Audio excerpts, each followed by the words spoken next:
Boarded us early on the plane today. She comes round, oh, champagne in a wine glass, like you like it, Miss Gervais. I go, thank you. She goes off, I go, excuse me, got any of them warm nuts? Huh? She went, oh, we're not handing out nuts on this flight. There's a lady getting on who's so allergic that even someone else eating nuts in the vicinity would cause her to have a fatal reaction. I went, oh my God. She went, yeah. I said, oh, of course, yeah. I was fuming. I mean, what's that got to do with me? Why can't I eat nuts just because fucking this woman will die, right? Nuts. I mean, how has she lived this long? If walking by a nut kills you, if being just near a nut, how has she never been near a nut before? And how has she lived long enough, having never been near a nut, how has she lived long enough to earn enough money to be near me on a plane, right? Honestly, it's...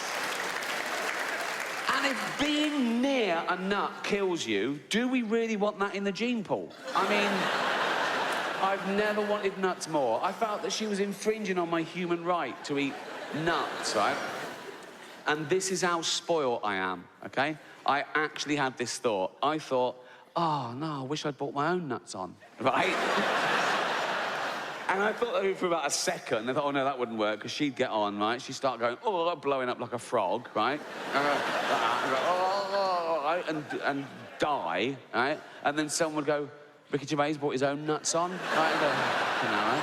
So, of course, I don't take my own nuts on. What I do now, before I fly, I have a shower, and then I rub myself all over in nuts, just in case. Because then they go, oh, can I have any nuts? I go, oh, no, not nuts. A lady getting on, so allergic, she'd die. I go, yeah, not a problem, right? Lady gets on, sits down, starts blowing up like a frog, going, right? I'm going, what's the matter? I'm touching her all over. I go, what's the matter?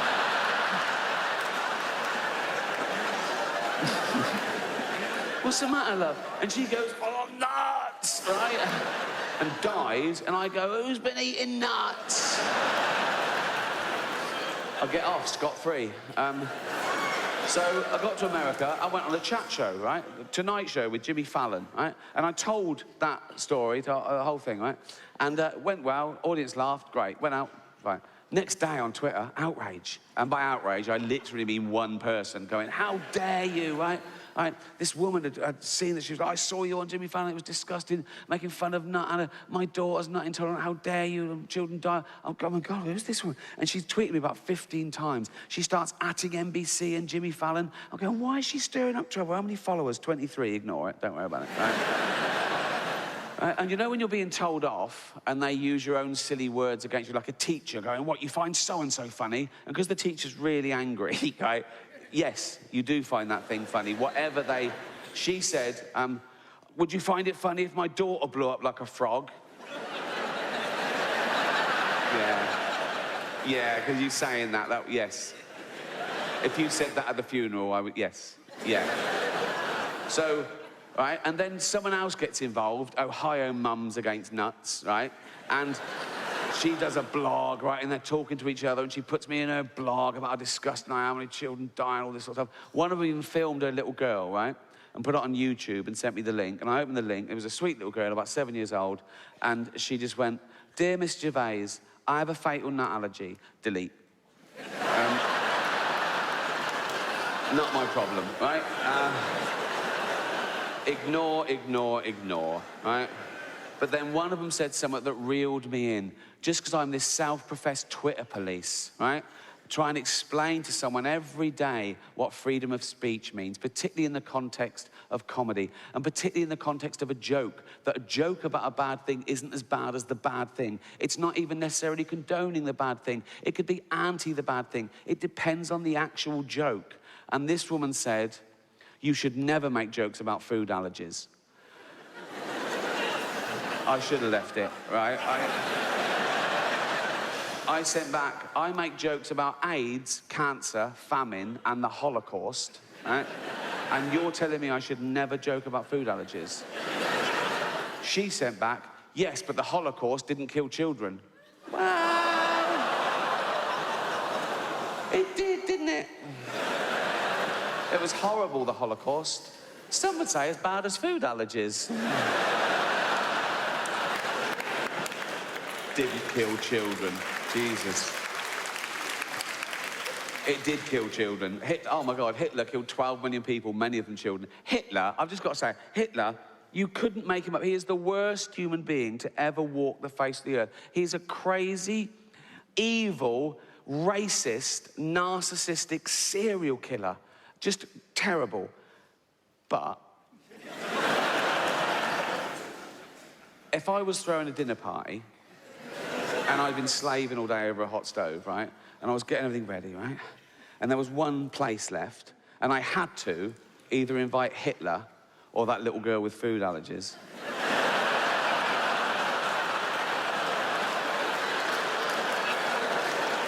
I know who'd ruin that party more, you know what I mean? Everyone's enjoying it. How is everything? He's going, yeah, it's yummy, right? And I'm going, he's loving it. I'm going, cheers. Oh, you fuck, how you doing, boy, about that, right? She's going, I can't eat that. Oh, fucking hell, I'll get you some. Who wants Ferrero Rocher? Me! Right? I can't eat them. Oh, fuck off home, right? But that's what the world's like. People see something they don't like and they expect it to stop, as opposed to deal with their own emotions. They expect everyone to care about their dogs, obviously. Dogs are better people than people, aren't they? They're amazing dogs. They're our best friends, they guard us, they guide us. There's medical detection dogs that can smell if you've got, like, AIDS. I'm not a doctor, but their noses are like 1,000 times more sensitive than ours, so they sort of go, poor, you're well HIV, fuck, you know. And you go, you can smell AIDS on someone. Yeah, yeah. Then why didn't you smell it on the bloke I brought home last night then, you fucking idiot? They did the first 3 billion years by themselves, evolution and all that. And then we got involved and we did a bit of selective breeding, you know, getting them how we wanted them to do jobs for us, you know, a bit more of that, a bit stronger, faster, whatever.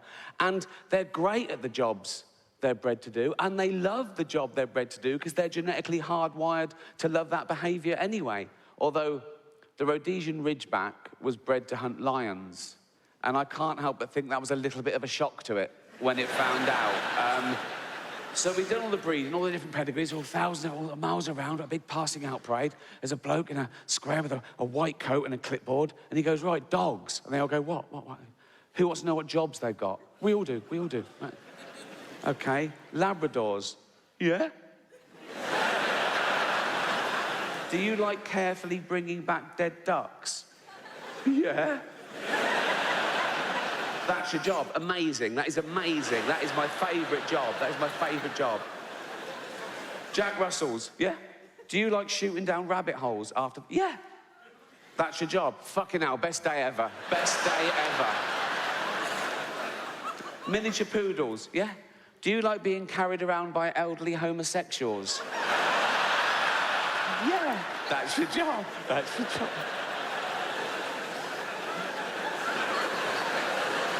Ridgebacks, yo. You're hunting lions. What? You're hunting lions. Fuck off. Yeah, you are. No, we're not. Lions? We get fucking mashed. Why can't the Rottweilers hunt lions? They're shaking babies. Good boy. Good boy, you shake that baby if you want. Good boy. Cheers. So yeah, this is my first new round them, right? Particularly on Twitter, right? I don't know, I'm not tweeting anyone, I'm just tweeting, okay? I don't know who's following me. I've got 12 million followers. I don't know who's following me. They can be following me without me knowing, right? Choose to read my tweet and then take that personally. That's like going into a town square, seeing a big notice board, and there's a notice, guitar lessons, and you go, but I don't fucking want guitar lessons.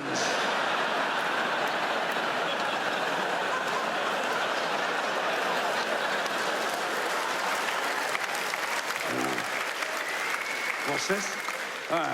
There's a number here. All right, call that, right?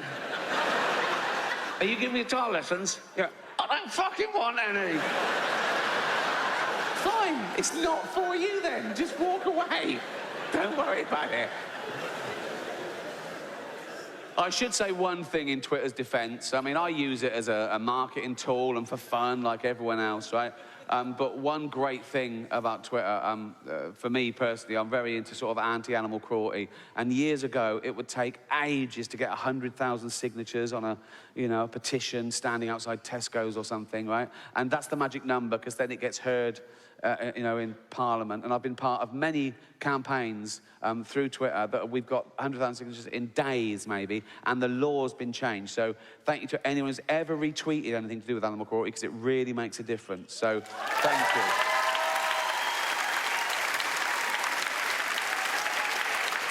But even something as like clear and distinct as animal cruelty, right? You think no one's going to argue with that, are they?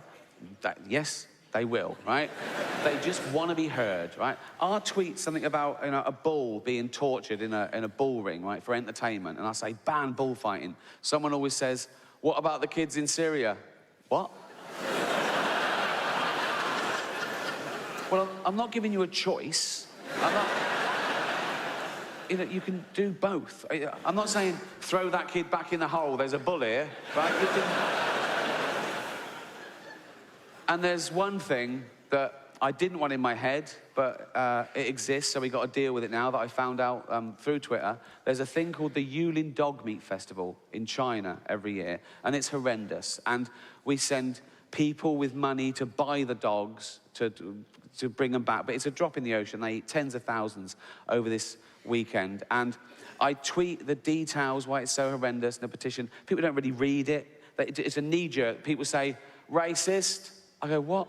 They go, well, we eat pigs and cows in the West. Yeah, we do. I don't, but yeah, I used to, right? Sure. And you're right, yeah. A pig is worth as much as a dog. A cow is worth as much as a dog. It's not about the species. It's what they do to these poor dogs.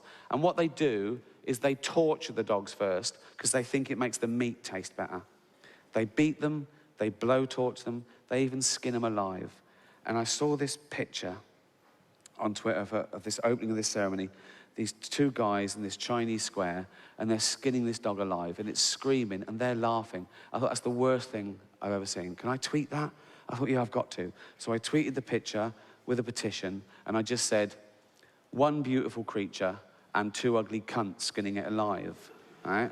And it took off, loads of retweets, and it made the press. I got one tweet back from a woman that said, is that language necessary?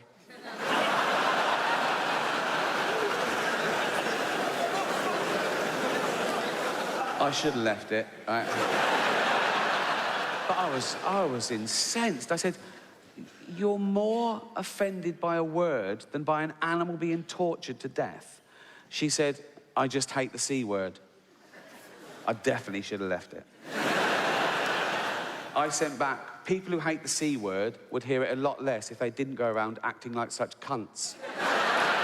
Thank you. Good night. You've been fantastic. Good night.